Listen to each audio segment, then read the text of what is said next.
Hello everyone! It's me again, Noy! And for today's video, alam nyo bang hindi sapat ang magwalis lang sa bahay lalo na kung tiles ang inyong sahig? Hindi kayang tanggalin ng walis ang alikabok sa inyong sahig. Kaya isi-share ko sa inyo itong 2 ways para matanggal ang alikabok sa inyong tiles.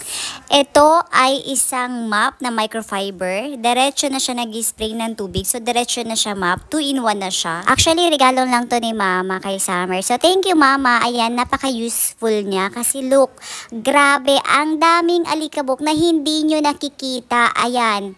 Actually, nagwalis na ako kanina pa. Sinubukan ko lang gamitin ito. Tingnan nyo, pati yung mga buhok na dala. Malalaman nyo na maalikabok ang sahig nyo pag nagpaa kayo at may mga dumidikit na something sa paa nyo. Pero, simula nang ginamit ko itong vacuum at yung microfiber, grabe, kahit nakapaa ka, alam mong malinis ang tiles nyo. Ito naman ang vacuum cleaner na automatic. Ayan. So, ano siya, grabe siya guys. Tingnan nyo, yan ang nakuha sa isang ikutan lang niya. Try nyo din ito sa bahay nyo kasi baka ito ang sanhi ng pag-aaching-aching nyo sa araw-araw. So sa year 2024, ito ang una nyong bilhin guys. Mamili kayo sa dalawa para malinis ang inyong New Year. So that's it for today's video guys. I hope you like it. If you like it, give it a thumbs up and I'll see you guys next time. Thanks for watching.